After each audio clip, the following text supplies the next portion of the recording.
മിന്നുകെട്ട് ഭാഗം 23. രചന അവതരണം ദിവ്യരാജ്.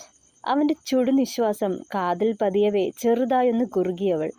കണ്ണിലെ ആവരണം മാറ്റപ്പെട്ടതും അവൾ കണ്ണുകൾ ചിമ്മി തുറന്നു.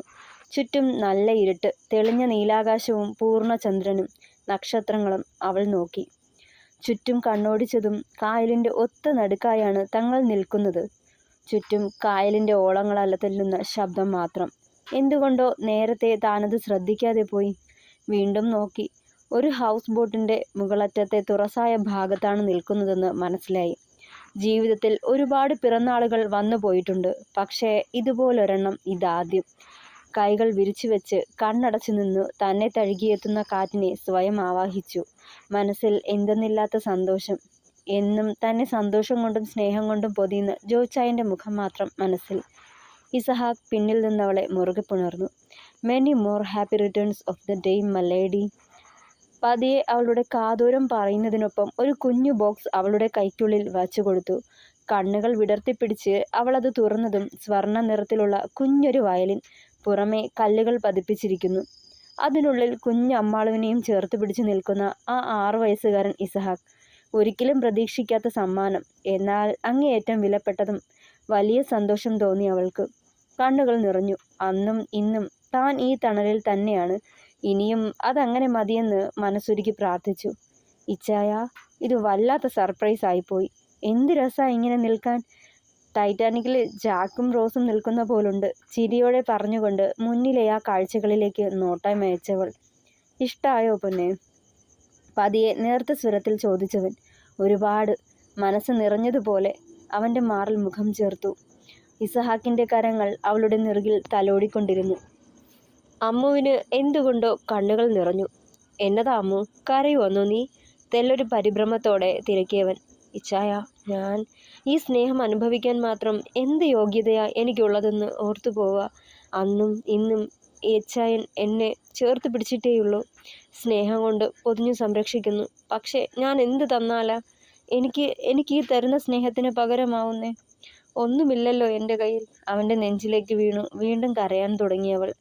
പെണ്ണെ, നല്ലൊരു ദിവസമായിട്ട് കരഞ്ഞു കുളമാക്കാൻ നിന്നാൽ നീ തന്നെ എനിക്കുള്ളതല്ലേ അമ്മു. ഇതിലും വലുതായിട്ട് എനിക്കിനി എന്താടി വേണ്ടേ? ജീവിതകാലം അത്രയും എൻ്റെ ഈ ഇടനെഞ്ചിൽ നീ ഉണ്ടാവണം. ഇതുപോലെ. അവളെ ഒന്നുകൂടി ചേർത്ത് പിടിച്ചു ഇസഹാക്ക്. അവൻ്റെ നെഞ്ചിൽ മുഖം ചേർത്തു നിന്നവൾ. അതെ, സർപ്രൈസ് തീർന്നിട്ടില്ല. കേക്ക് കട്ട് ചെയ്യണ്ടേ? വന്നേ പറഞ്ഞുകൊണ്ട് അവളുടെ കൈ പിടിച്ച് മുന്നോട്ട് നടന്നു. സ്റ്റെപ്പിറങ്ങി താഴേക്ക് ചെന്നു. തടി കൊണ്ട് കൊത്തുപണികൾ ചെയ്ത പലതരത്തിലുള്ള കരകൗശല വസ്തുക്കളും കൊണ്ടും അലങ്കരിച്ചിരുന്ന ഹൗസ് ബോട്ട്, അതിനുള്ളിലെ ഓരോ കാഴ്ചയും കണ്ട് അവളുടെ കണ്ണുകൾ തെളിഞ്ഞു. കുറച്ചുകൂടി മുന്നോട്ട് നടന്നതും ഒരു ഹാൾ പോലെ തുറസായ മറ്റൊരു സ്ഥലത്തെത്തി. നല്ല ഇരുട്ടായിരുന്നു. ലൈറ്റ് ഓഫ് ചെയ്തത് കാരണം ചുറ്റും നേരാവണ്ണം ഒന്നും കാണുന്നില്ലായിരുന്നു. ഈ സമയം അവളുടെ നോട്ടം ചെന്നെത്തിയത് ടേബിളിന് മുകളിലായി അറേഞ്ച് ചെയ്തിരുന്ന കേക്കിലാണ്. അതിനു മുകളിൽ കത്തിച്ചു വച്ചിരിക്കുന്ന മെഴുകുതിരിയുടെ നേർത്ത വെളിച്ചം കാണാമായിരുന്നു. ഹാപ്പി ബർത്ത്ഡേ ടു യു എന്ന് പിന്നിൽ നിന്നും ഗ്രീറ്റ് ചെയ്തത് കേട്ട് തിരിഞ്ഞു നോക്കുമ്പോൾ കണ്ടു ആനിയെയും എബിയെയും എഡ്ഡിയെയും ബദ്രിയെയും. 4 പേരെയും അവിടെ കണ്ടതും അമ്മാളുവിൻ്റെ കണ്ണുകൾ വിടർന്നു. ആനി ചിരിയോടെ വിളിച്ചുകൊണ്ട് അവളുടെ അടുത്തേക്ക് ചെന്നു അമ്മാളു. എല്ലാവരെയും നോക്കി അവളൊന്ന് പുഞ്ചിരിച്ചു. ഇസ, 12 മണി കഴിഞ്ഞു. വേഗം കേക്ക് കട്ട് ചെയ്യാൻ പറയ അമ്മാളുവിനോട്. വിശക്കുവാടാ. ബദ്രി കയ്യിൽ വെച്ച് അത് പറഞ്ഞതും, വയറും വാടകയ്ക്ക് എടുത്തിട്ടാണോ നീ വന്നത്? വന്ന് കയറിയില്ല. അതിനു മുന്നേ തീറ്റ. എന്നാൽ പിന്നെ അതൊക്കെ ഈ ബോഡിയിൽ കാണാനുമില്ല, എബി പുച്ഛിച്ച് പറഞ്ഞു. പൊന്നു മോനെ, നിന്നെപ്പോലെ തിന്ന് ജോലിയെടുക്കാതെ ഒരിടത്തിരിക്കലല്ല എൻ്റെ പണി. നല്ല മെയ്യനങ്ങുന്നുണ്ട്. ബദ്രി അവനെ നോക്കി കണ്ണുരുട്ടി. അത് നേരാ. ഈ തിന്നണതെല്ലാം കൊണ്ട് ജിമ്മിൽ കത്തിച്ച് കളയല്ലേ? എന്തിനാടാ നീ തിന്നണത്? ഇങ്ങനെ ജിമ്മിൽ കൊണ്ടുപോയി കത്തിച്ച് കളയാനാണേൽ പട്ടിണി കിടന്നാൽ പോരെ? മതി സംസാരിച്ചത്. ഇച്ചായ, അമ്മാളുവിനോട് കേക്ക് കട്ട് ചെയ്യാൻ പറഞ്ഞേക്ക്, ചിരിയോടെ പറഞ്ഞു ആനി. ഇസഹാക്ക് അവളെയും ചേർത്ത് പിടിച്ച് കേക്കിനടുത്തേക്ക് നടന്നു. കട്ട് ചെയ്യുന്ന കണ്ണ് കാണിച്ചു. അവൾ വേഗം കേക്ക് കട്ട് ചെയ്യാൻ തുടങ്ങി. അതിൽ നിന്നും ഒരു പീസ് എടുത്ത് ഇസഹാക്കിൻ്റെ വായിൽ വെച്ച് കൊടുത്തു. അവൻ തിരിച്ചും. കേക്ക് മുറിച്ച് എല്ലാവർക്കും കൊടുത്തിട്ട് ഡിന്നർ അറേഞ്ച് ചെയ്തിരിക്കുന്നിടത്തേക്ക് പോയി. ഇസ, അവളെ ചേർത്ത് പിടിച്ച് നെറുകിലൊന്ന് ചുംബിച്ചേടാ. ഒരു ഫോട്ടോ എടുത്തോട്ടെ. ക്യാമറയും പിടിച്ചുകൊണ്ട് ബദ്രി അവിടേക്ക് വന്നു. അത് വേണോടാ? ഇസഹാക്ക് അവനെ നോക്കി. അതെന്താടാ ഒരു വല്ലായ്മ? ഇവൾ നിന്റെ പ്രോപ്പർട്ടി തന്നെയല്ലേ, പിന്നെ അവൾക്കൊരു കിസ് കൊടുത്താൽ എന്താ? ചിരിയോടെ ചോദിച്ചവൻ. അമ്മു ചമ്മലോടെ അരുതെന്ന് തലയാട്ടി ഇസഹാക്കിനോട്. എടാ വേഗം വേണം, വിശന്നിട്ട് വയ്യടാ. അവസാനം അവന്റെ നിർബന്ധത്തിന് വഴങ്ങി അവളെ ചേർത്ത് പിടിച്ചു നെറുകിൽ ചുംബിച്ചു ഇസഹാക്ക്. Nice shot. ക്യാമറയിൽ അത് ക്ലിക്ക് ചെയ്തു ബദ്രി. ഇതെല്ലാം കണ്ട് ഇസഹാക്കിനെ ദഹിപ്പിക്കാനുള്ള കലിയുമായി നിൽപ്പുണ്ടായിരുന്നു എഡ്ഡി. പല്ല് ഞെരിച്ച് സ്വയം കോപമടക്കിയവൻ. ഇസഹാക്ക് ഓരോ തവണ അവളെ സ്പർശിക്കുമ്പോഴും കോപം നിയന്ത്രണം വിട്ടു തുടങ്ങിയവൻ്റെ. നല്ല നാടൻ ഭക്ഷണങ്ങൾ കരുതിയിരുന്നവിടെ. എഡ്ഡി എല്ലാവർക്കൊപ്പവും ഇരുന്നെങ്കിലും കഴിക്കാൻ തോന്നിയില്ല അവന്. തൻ്റെ തൊട്ടു മുന്നിലിരുന്ന അമ്മുവിന് ഭക്ഷണം വാരി കൊടുക്കുന്ന ഇസഹാക്കിനോട് വല്ലാത്ത പകയും അസൂയയും തോന്നിയവന്. ഇസഹാക്കിനെ പ്രണയത്തോടെ മാത്രം നോക്കിയിരിക്കുന്ന അമ്മാളുവിനോടും അകാരണമായ കോപം നുരഞ്ഞു പൊങ്ങി. വെറുതെ ചിക്കിപ്പെറുക്കി കഴിച്ചെന്ന് വരുത്തിയവൻ. ഇച്ചായ, എനിക്ക് കുറച്ച് പെൻഡിങ് വർക്കുണ്ട്, ഞാൻ റൂമിലേക്ക് പോവാണേ. വന്ന ദേഷ്യം മറച്ചു പിടിച്ച് പറഞ്ഞു എഡ്ഡി. ഡാ, എന്നാലും കുറച്ചുകൂടി കഴിഞ്ഞു പോയാൽ പോരെ? ഇസഹാക്ക് കെഞ്ചി. പറ്റില്ല ഇച്ചായ, പോണം. കടുപ്പത്തിൽ പറഞ്ഞതും പിന്നെ ഇസഹാക്ക് അവനെ തടഞ്ഞില്ല. എഡ്ഡി റൂമിലേക്ക് പോയി. ഡാ ജോണേ, മറ്റവനില്ലേ? കുടിക്കുന്നതായി ആംഗ്യം കാട്ടി എബി. പിന്നെ അതില്ലാതെ എന്താഘോഷവാടാ? പറഞ്ഞുകൊണ്ട് അകത്തേക്ക് കയറിപ്പോയി ഇസഹാക്ക്. കയ്യിൽ ഒരു കുപ്പി വിദേശ മദ്യവും സോഡയും ഐസ് ക്യൂബ്സുമായി വരുന്നവനെ കണ്ടതും അമ്മാളുവിൻ്റെ മുഖം മങ്ങി. ഇസ, നീ എല്ലാം സെറ്റ് ചെയ്തിരുന്നല്ലേ? നീ മുത്താണ് ബ്രോ. ചുണ്ടുകൂട്ടി ഉമ്മ കാണിച്ചു ബദ്രി. ഇടയ്ക്ക് ഇസഹാക്ക് അമ്മുവിനെ നോക്കുമ്പോൾ മുഖം വീർപ്പിച്ചിരിക്കുന്നു. അത് കണ്ടതും ഇസഹാക്കിന് ചിരി പൊട്ടി. പക്ഷേ അത് പുറത്തു വരാതെ ഗൗരവത്തോടെ അവളെ നോക്കി. ആനി, അമ്മുവിനെയും കൂട്ടി അകത്തേക്ക് പൊയ്ക്കോ. കുറെ കൂടി കഴിഞ്ഞേ ഈ ബോട്ട് കരയ്ക്കെത്തുള്ളൂ. അതുവരെ നിങ്ങൾ ഉറങ്ങിക്കോ. ഇറങ്ങാറാകുമ്പോഴേക്കും ഞങ്ങൾ വിളിച്ചേക്കാം. പറഞ്ഞുകൊണ്ട് ബോട്ടിൽ പൊട്ടിച്ചവൻ. അമ്മോ, നീ വന്നേ, നമുക്ക് ഈ ബോട്ട് മൊത്തത്തിലൊന്ന് ചുറ്റി നടന്ന് കാണാം. ആനി അവളുടെ കൈയും പിടിച്ച് മുന്നോട്ട് നടന്നു. അമ്മാളു ഇടയ്ക്ക് അവനെ ഒന്ന് തിരിഞ്ഞു നോക്കി. ഇടം കണ്ണാലെ അവനത് കണ്ടെങ്കിലും ഗൗരവം നടിച്ച് കാണാത്ത പോലിരുന്നു. അവൾ പോയതും അവനൊന്ന് പുഞ്ചിരിച്ചു. ഈ സമയം ബോട്ടിലെ സെർവൻറ്റ് 2 ഗ്ലാസുകളുമായി അവിടേക്ക് വന്നു. അത് കണ്ടതും എബിയും ബദ്രിയും പരസ്പരം നോക്കിയിട്ട് അവനെയും നോക്കി. ഇതെന്താടാ 2 ഗ്ലാസ്? നമ്മൾ 3 പേരില്ലേ? എബിയാണ് ചോദിച്ചത്. നിങ്ങൾ കുടിച്ചോ, ഞാനില്ല. അത് പറഞ്ഞുകൊണ്ട് ഇസഹാക്ക് എണീറ്റതും. ഇത് അവളുടെ തലയണ മന്ത്രത്തിൻ്റെ എഫക്റ്റാടാ ബദ്രി, എബി വിളിച്ചു പറയുന്നുണ്ടായിരുന്നു. എടാ, ഇവനും അവളുടെ വാലയിൽ തൂങ്ങിയോ? കെട്ട് കഴിഞ്ഞിട്ടും ഇവന് പഴയ കലിപ്പൻ തന്നെയാണെന്ന് ഓർത്ത് അഭിമാനം കൊണ്ടാ ഞാൻ. ഷോ, ഇപ്പോ ആരായി? ബദ്രി ആക്കി പറഞ്ഞു. ഡാ, മതി ഇളക്കിയത്. ഞാൻ അവൾക്ക് വാക്ക് കൊടുത്തതാ ഇനി കുടിക്കുകയില്ലാന്ന്. ഞാൻ നിർത്തിയതാ. ഇസഹാക്ക് വിശ്വസിച്ചു. ഓ, ഡാ ബദ്രി, നീ ഒഴുക്കി. പുണ്യാളൻ കുടിക്കണ്ട. വേറെ ചില കാര്യങ്ങളിലും അവൾ പറയുന്നത് കേട്ട് ഇതുപോലെ പുണ്യാളൻ ചമഞ്ഞേക്കല്ലേ. വല്യമ്മച്ചി നിന്റെ കൊച്ചിനെ ഒക്കത്തെടുത്തിട്ട് സ്വർഗത്തിലേക്ക് വിളിച്ചാൽ മതിയെന്ന് പറഞ്ഞ് പ്രാർത്ഥിക്കുക.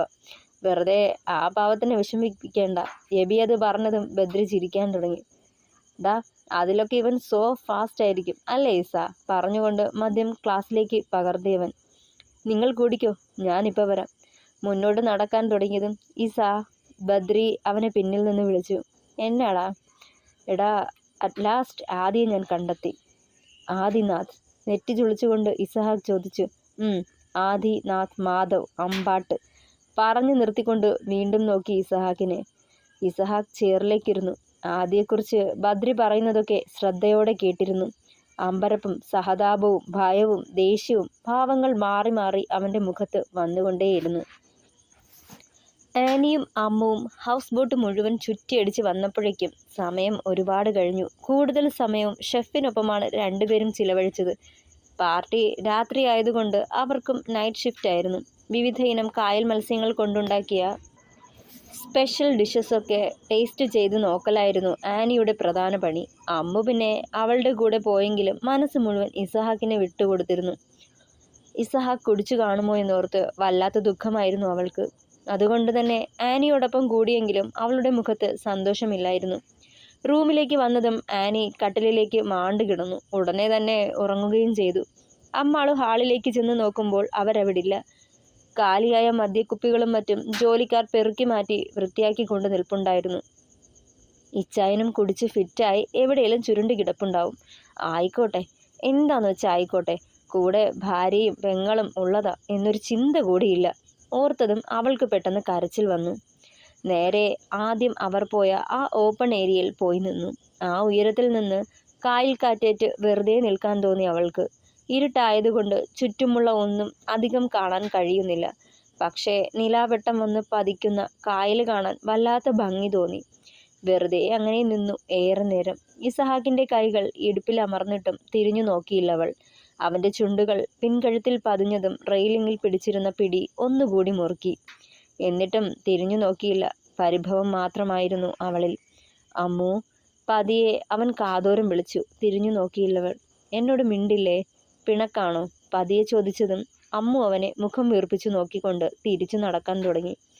ഇസഹാക്ക് അവളെ അരയിലൂടെ കൈചുറ്റി വലിച്ച് നെഞ്ചിലേക്ക് ചേർത്തിരുന്നു. ആ, പിണങ്ങല്ലേ അമ്മു? ഞാൻ കുടിച്ചിട്ടില്ല പെണ്ണെ. ചിരിയോടെ അവളെ നോക്കി. അവളുടെ മുഖം തെളിഞ്ഞിരുന്നപ്പോൾ കുറച്ചുകൂടി അവൻ അടുത്തേക്ക് വന്നതും ശ്വാസം വലിച്ചെടുത്തവൾ. ഇപ്പോ വിശ്വാസായി. കുടിക്കുന്നതും കുടിക്കുന്നവരെയും എനിക്കിഷ്ടമല്ല ഇച്ചായ. കുപ്പിയും ഗ്ലാസുമൊക്കെയായി ഇച്ചായൻ വരണത് കണ്ടപ്പോൾ ഞാൻ കരുതി കുടിക്കാനാവുമെന്ന്. ഹാവൂ, ഇപ്പോ ഒത്തിരി സന്തോഷമായി. അവൻ്റെ തോളിലേക്ക് ചാഞ്ഞു കിടന്നു. അല്ലേലും ഞാൻ നിനക്ക് വാക്ക് തന്നതല്ലേ പെണ്ണെ, ഇനി കുടിക്കുകയില്ലാന്ന്. ആ വാക്ക് തെറ്റിക്കാൻ പറ്റില്ലല്ലോ. അവളുടെ നെറുകിൽ ചുണ്ടുകൾ ചേർത്തു ഇസഹാക്ക്. അമ്മാൾ നെറ്റിച്ചുളിച്ചു സംശയത്തോടെ അവനെ നോക്കി. അതെപ്പോഴായി ചായ? എനിക്ക് ഓർമ്മ വരുന്നില്ലല്ലോ. ഓഹ്, അതോ, നമ്മുടെ വിവാഹം കഴിഞ്ഞ് 2-3 ദിവസം കഴിഞ്ഞപ്പോഴാ. എൻ്റെ കൊച്ച്, ഇനിയിപ്പോൾ അതൊന്നും ഓർത്ത് ഈ കുഞ്ഞു തല പുകയ്ക്കേണ്ട. ഒന്ന് കുറുകിക്കൊണ്ട് അവനിലേക്ക് ചേർന്നവൾ വീണ്ടും. അതെ, ഈ തണുപ്പത്ത് എൻ്റെ പെണ്ണിങ്ങനെ നിൽക്കാൻ പോവാ? അവളുടെ നെറുകിൽ തലോടിക്കൊണ്ട് ചോദിച്ചു. ഇച്ചായനോടൊപ്പം എത്ര നേരം വേണേലും ഞാനിങ്ങനെ നിന്നോളാം, ചിരിയോടെ പറഞ്ഞു അമ്മാളു. ബോട്ട് കരയ്ക്കെത്തിയപ്പോഴേക്കും വെളുപ്പിന് 3 മണിയോളമായി. ഓരോരുത്തരായി പുറത്തേക്കിറങ്ങി വന്നു. അമ്മാളുവിനെ ഇസഹാക്ക് കൈപിടിച്ച് പുറത്തേക്കിറക്കി.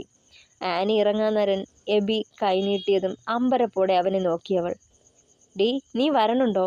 കൈ കൊടുക്കാൻ പോലും മറന്നു നിന്നവളോട് കടുപ്പിച്ച് ചോദിച്ചു എബി. ഉടനെ അവൾ കൈനീട്ടി. കിട്ടിയ അവസരം എന്തിനാ കളഞ്ഞു കുളിക്കുന്നതെന്ന് ഓർത്തുകൊണ്ട്. എബി അവളെ പുറത്തേക്കിറക്കിയതും എഡ്ഡിയും ബദ്രിയും പിന്നാലെ വന്നു. എഡ്ഡി ഒഴികെ എല്ലാവരും നേരെ പാലേക്കുന്നിലേക്കാണ് പോയത്.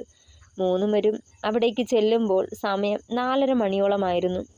ഇടയ്ക്കൊരു ചെറിയ തട്ടുകടയിൽ കയറി ചായ കുടിച്ചിരുന്നു. അതിരാവിലെ എല്ലാവരെയും ഒരുമിച്ച് കണ്ടതും വല്യപ്പച്ചനും വല്യമ്മച്ചിയും അമ്പരപ്പോടെ അവരെ നോക്കി.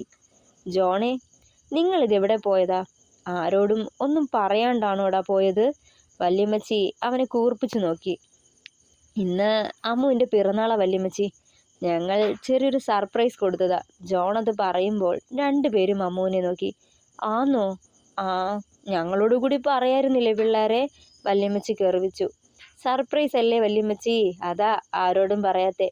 ബദ്രി അത് പറഞ്ഞതും അവനെ അവരൊന്ന് നോക്കി. എടാ ബദ്രിയേ, ഇപ്പോഴും നിന്നെ തിരക്കി പട്ടാളക്കാർ വരുവോടാ? കളിയായി ചോദിച്ചവർ. എന്തിനാ അമ്മച്ചി വെറുതെ ഓരോന്നും പറഞ്ഞ് എന്നെ ഇങ്ങനെ വിഷമിപ്പിക്കുന്നേ? ഇപ്പോ അവർക്ക് തന്നെ മടുത്തിട്ടുണ്ടാവും, അതാ വരാത്തതേ. അവൻ പറയുന്നത് കേട്ടതും എല്ലാവരും ചിരിക്കുന്നുണ്ടായിരുന്നു. അല്ല, അപ്പോ ഇന്ന് സ്പെഷ്യൽ എന്തെങ്കിലും ഉണ്ടാക്കണ്ടേ വല്യമ്മച്ചി? വിഷയം മാറ്റാനെന്നോണം ബദ്രി ചോദിച്ചു. ഓ, തുടങ്ങിയല്ലോ തീറ്റക്കാര്യം. ഞാൻ ഇപ്പോൾ കൂടി ഓർത്തതേയുള്ളൂ. നീ എന്താ ഇത്രയും നേരമായിട്ടും തീറ്റക്കാര്യം പറയാത്തതെന്ന്. ചിരിയോടെ എബി അത് പറയവേ കൂർപ്പിച്ചു നോക്കിയവൻ. മോൾക്ക് എന്നതാ വേണ്ടതെന്ന് വെച്ചാൽ പറഞ്ഞു, നമുക്ക് ഉണ്ടാക്കാം. വല്യമ്മച്ചി അമ്മുവിനോടായി ചോദിച്ചു. നമുക്ക് സദ്യ ഉണ്ടാക്കിയാലോ വല്യമ്മച്ചി? ആനി അവരുടെ തോളിൽ ചാഞ്ഞുകൊണ്ട് പറഞ്ഞു. അതിനെന്നാ, ആയിക്കോട്ടെ. അപ്പോൾ പിറന്നാളുകാരിക്ക് എൻ്റെ വക പായസവും കൂട്ടി സദ്യ, ചിരിയോടെ പറഞ്ഞവർ. എന്നാ പിന്നെ ഇപ്പോൾ തന്നെ തുടങ്ങാം അല്ലേ വല്യമ്മച്ചി? ഞങ്ങളും കൂടാം അല്ലയോ ഇസ? ഈ ബദ്രിയായിരുന്നു പറഞ്ഞത്. രാവിലെ 6 മണിക്ക് പുറത്തുനിന്ന് ആരോടോ ഫോണിൽ സംസാരിച്ചുകൊണ്ട് നടക്കുകയായിരുന്നു ബദ്രി. ഈ സമയം ജാനറ്റ് ഒരു തൂക്കുപാത്രത്തിൽ പാലുമായി അവിടേക്ക് വന്നു. ഫോണിൽ മാത്രം ശ്രദ്ധിച്ചത് കാരണം പിന്നിലൂടെ വരുന്ന ആളെ കണ്ടില്ലായിരുന്നവൻ. എന്തോ പറഞ്ഞ് പിന്നിലേക്ക് കൈവലിച്ചതും ജാനറ്റിന്റെ തോളിൽ വന്നടിച്ചു. പെട്ടെന്ന് ബാലൻസ് തെറ്റി അവൾ നിലത്തേക്ക് വീണുപോയി. കയ്യിലിരുന്ന പാല് മൊത്തത്തിൽ താഴെ തൂവി. പെട്ടെന്ന് ബദ്രി തിരിഞ്ഞു നോക്കുമ്പോൾ നിലത്ത് നിന്ന് എണീക്കാൻ പാടുപെടുന്ന ജാനറ്റിനെയാണ് കാണുന്നത്. ഒരു കാലില്ലാത്തത് കാരണം നിലത്ത് നിന്ന് പെട്ടെന്ന് എണീക്കാൻ പറ്റുമായിരുന്നില്ല. ബദ്രി വേഗം അവളുടെ അടുത്തേക്ക് മുട്ടിലിരുന്നു. അവളെ പതിയെ പിടിച്ചെഴുന്നേൽപ്പിച്ചു. ഈ സമയം അവളുടെ കാലിൽ നിന്നും അടർന്നു വീണ് കൃത്രിമ കാല് കണ്ട് അവൻ്റെ കണ്ണുകളിൽ പെട്ടു. വല്ലാത്തൊരു പിടച്ചിൽ തോന്നി അവന്. ഇത്ര ചെറുപ്രായത്തിൽ ഇങ്ങനെ ഒരവസ്ഥ ഓർക്കവേ ദുഃഖം തോന്നി. അവൻ വേഗം അവളെ പിടിച്ചുകൂട്ടി ഉമ്മറത്തെ ചേറിൽ കൊണ്ടു ചെന്നിരുത്തിയിട്ട് ആ കാല് അവളുടെ കയ്യിൽ വെച്ചു കൊടുത്തു. ഡോ, ഐ എം സോറി, ഞാൻ കണ്ടില്ലായിരുന്നു കേട്ടോ. അവൻ അലിവോടെ ക്ഷമാപണം നടത്തി. അത് സാരല്ല, ഇതിപ്പോ ഇടയ്ക്കൊക്കെ ഇങ്ങനെ പെട്ടെന്ന് പിടുത്തം കിട്ടുകയില്ല, അങ്ങനെ വീഴുന്നതാ. സാരല്ല, സാറ് വിഷമിക്കണ്ട. പാലെല്ലാം തൂവിപ്പോയി, അതാ എൻ്റെ വിഷമം. അമ്മാളുവിന് പായസം ഉണ്ടാക്കേണ്ടതായിരുന്നേ, നിരാശയോടെ പറഞ്ഞവൾ. ഈ സമയം ബദ്രിയുടെ കണ്ണുകൾ അവളുടെ മുഖത്ത് തന്നെയായിരുന്നു. ചിരിക്കുമ്പോൾ തെളിഞ്ഞു വരുന്ന നുണക്കുഴി കവിളുകളും ഭംഗിയുള്ള കുഞ്ഞി കണ്ണുകളും കൗതുകത്തോടെ അവൻ നോക്കി നിന്നു. എന്തോ ഒരു മാസ്മരികത ഉള്ളതുപോലെ അവളുടെ കണ്ണുകൾക്കും നോവുള്ളൊരു പുഞ്ചിരിക്കും. അയ്യോ മോളെ, പാലെങ്ങനാടി തൂവിയേ? സാറാമ്മ അത് ചോദിച്ചുകൊണ്ട് അവിടേക്ക് വന്നിരുന്ന ആ സമയം. അത് ഞാനൊന്ന് വീണതാ അമ്മച്ചി, ദേ മാവിൻ്റെ വേരിൽ തട്ടിയേ. ബദ്രി എന്തോ പറയാൻ തുടങ്ങുന്നതിന് മുന്നേ തന്നെ പറഞ്ഞുകൊണ്ട് ബദ്രിയെ നോക്കി അരുതെന്ന് കണ്ണ് കാണിച്ചവൾ. അത് സാരമില്ല, നമുക്ക് താഴെ ഔസേപ്പിൻ്റെ വീട്ടിൽ നിന്ന് വാങ്ങിപ്പിക്കാം. മോൾക്ക് മുറിവ് വല്ലതും പറ്റിയോടി? ആദിയോടെ തിരക്കി സാറാമ്മ. ഏയ്, എനിക്ക് കുഴപ്പമൊന്നുമില്ല അമ്മച്ചി. ഈ സമയം അവളുടെ കയ്യിൽ ചോര പൊടിഞ്ഞിരിക്കുന്നത് ബദ്രിയുടെ ശ്രദ്ധയിൽപ്പെട്ടു. അയ്യോ കൊച്ചെ, ചോര പൊടിഞ്ഞിരിക്കുക. കൈ കൊണ്ട് തൂത്തു കൊടുക്കാൻ തുടങ്ങി ബദ്രി. സാരല്ല സാറേ, അത് ചെറിയ മുറിവ, താനേ പൊയ്ക്കോളും. ഡോ, താനിങ്ങനെ വെറുതെ സാറേ സാറേ എന്ന് വിളിക്കല്ലേ. ഞാനൊരിടത്തെയും ബാധ്യരല്ല, എന്നെ ബദ്രി എന്നാണ് എല്ലാവരും വിളിക്കുന്നത്. അങ്ങനെ വിളിച്ചോണം കേട്ടല്ലോ. അധികാരത്തോടെ പറഞ്ഞുകൊണ്ട് പുറത്തേക്ക് നടന്നു ചെന്ന് പെരുവലം ചെടിയുടെ ഇല എടുത്തു വന്ന് പിഴിഞ്ഞ് മുറിവിലേക്ക് ഇറ്റിച്ചു കൊടുത്തു. പച്ച മുറിവിലേക്ക് ഇലയുടെ നീര് വീണതും നന്നായി നീർന്നുണ്ടായിരുന്നു അവൾക്ക്. അവൾ എരിവാറ്റിയതും പതിയെ ഊതിക്കൊടുത്തു ബദ്രി. ഇതെല്ലാം ചെറുചിരിയോടെ നോക്കി നിന്നു സാറാമ്മ. സദ്യയൊക്കെ എല്ലാവരും കൂടി ഉച്ചയ്ക്ക് മുന്നേ തന്നെ തയ്യാറാക്കി. പാലടയും ചേർത്ത് എല്ലാവരും കഴിച്ചു. വാതിലിന് പിന്നിൽ ഒളിഞ്ഞു നിന്ന് മാത്രം എല്ലാവരെയും നോക്കുന്ന ചാരക്കണ്ണുകളിൽ തന്നെയായിരുന്നു ബദ്രിയുടെ മിഴികൾ. ചില അത്യാവശ്യ കാര്യങ്ങൾക്കായി പോവേണ്ടതുള്ളതുകൊണ്ട് ബദ്രി അന്ന് തന്നെ തിരികെ പോകാൻ തയ്യാറായി. വല്യമ്മച്ചിയും വല്യപ്പച്ചനും അവനെ ഒരുപാട് നിർബന്ധിച്ചെങ്കിലും തിരികെ പോവാൻ തുടങ്ങി. വല്യമ്മച്ചിയുടെ നിർബന്ധത്തിന് വഴങ്ങി എബിയും ആനിയും 2 ആഴ്ച കൂടി അവിടെ തങ്ങാൻ തീരുമാനിച്ചു. അന്ന് വൈകുന്നേരം എല്ലാവരോടും യാത്ര പറഞ്ഞ് മടങ്ങുമ്പോഴും ബദ്രിയുടെ കണ്ണുകൾ തേടിയത് അവളെയായിരുന്നു. ചാരക്കണ്ണുകളും കവിളിൽ നുണക്കുഴിയുമുള്ള ആ പെണ്ണിനെ വീണ്ടും കാണാൻ കൊതിച്ചു. കാർ സ്റ്റാർട്ടാക്കുന്നവരെയും പ്രതീക്ഷയോടെ അവൻ്റെ കണ്ണുകൾ വാതിൽക്കൽ നീണ്ടു. പക്ഷേ നിരാശയായിരുന്നു ഫലം. ദിവസങ്ങൾ ഓരോന്നും കഴിഞ്ഞുപോയി. അമ്മാളുവിനെ ഹോസ്പിറ്റലിൽ ചെക്കപ്പിനായി കൊണ്ടുപോവേണ്ട ദിവസം വന്നെത്തി. രാവിലെ ഉണരവേ കണ്ടു തന്നെ തന്നെ നോക്കി നിൽക്കുന്ന ഇസഹാക്കിനെ. ഇച്ചായ, നേരത്തെ ഉണർന്നോ? അവൻ്റെ കവളിൽ കൈ ചേർത്ത് കൊണ്ട് ചോദിച്ചു പെണ്ണ്. ചിരിയോടെ അവളെ നോക്കിയവൻ. അമ്മു, ഇന്ന് നമ്മൾ ഹോസ്പിറ്റലിൽ പോവുക. ഇന്ന് മിക്കവാറും എൻ്റെ കൊച്ചിൻ്റെ കയ്യിലെ കെട്ടൊക്കെ മാറ്റും. അങ്ങനെയാണെങ്കിൽ ഇന്നത്തെ ദിവസം എൻ്റെ കൊച്ചിനെ ഞാൻ എൻ്റേതാക്കിക്കോട്ടെ. വശ്യതയോടെ അവളെ നോക്കിക്കൊണ്ട് കവളിലൂടെ വിരലോടിച്ചു ഇസഹാക്ക്. നാണത്തിൽ കുതിർന്നൊരു പുഞ്ചിരിയോടെ മുഖം താഴ്ത്തി അവൾ. ചിരിയോടെ ഇസഹാക്ക് അവളെ ചേർത്ത് പിടിച്ചു. ഇനിയും കാത്തിരിക്കാനാവില്ല പെണ്ണെ. എല്ലാ അർത്ഥത്തിലും നിന്നെ എൻ്റേതാക്കണമെന്ന് മനസ്സുകൊണ്ട് മോഹിച്ചു പോവാൻ ഞാൻ. അവളുടെ നെറുകിൽ ചുംബിച്ചു. ഒന്നും പറഞ്ഞില്ലവൾ. ഈ മൗനം സമ്മതമായി കരുതിക്കോട്ടെ ഞാൻ. അതേ എന്ന് തലയാട്ടിയിരുന്നവൾ പുഞ്ചിരിയോടെ. നേരത്തെ അപ്പോയിൻമെൻ്റ് എടുത്തത് കാരണം ആദ്യം അമ്മാളുവിനെ തന്നെ ഡോക്ടർമാർ വിളിപ്പിച്ചു. എക്സ്റേയും ചെക്കപ്പും ഒക്കെ കഴിഞ്ഞ് നോക്കുമ്പോൾ കൈ ഭേദമായെന്ന് കണ്ട് പ്ലാസ്റ്റർ റിമൂവ് ചെയ്തു. മെഡിസിനുകളും മാറ്റിക്കൊടുത്തു. കൈകൊണ്ട് ചെയ്യേണ്ട ചെറിയ ചെറിയ വ്യായാമങ്ങളൊക്കെ ഡോക്ടർ പറഞ്ഞു കൊടുത്തു. തിരികെ വരുന്ന വഴി ബീച്ചിലും പാർക്കിലുമൊക്കെ പോയ ശേഷം പുറത്തുനിന്ന് ഊണ് കഴിച്ച് ഉച്ചയ്ക്ക് ശേഷം 2 പേരും കൂടി ഒരു സിനിമയ്ക്ക് കയറി. വിവാഹം കഴിഞ്ഞ് ആദ്യമായി അമ്മുവിനെയും കൊണ്ടുള്ള ചുറ്റലല്ലേ. അവളൊരു ആഗ്രഹം പറഞ്ഞതും സാധിച്ചു കൊടുത്തവൻ. ഷോ കഴിഞ്ഞപ്പോഴേക്കും സന്ധ്യ കഴിഞ്ഞു. പിന്നെ അമ്മുവിനെ കാറിലിരുത്തിയ ശേഷം ഇസഹാക്ക് ഷോപ്പിങ്ങിനായി ഒരു മാളിലേക്ക് കയറിപ്പോയി. തിരികെ വരുമ്പോൾ 2 കിറ്റുകളും കയ്യിലുണ്ടായിരുന്നു.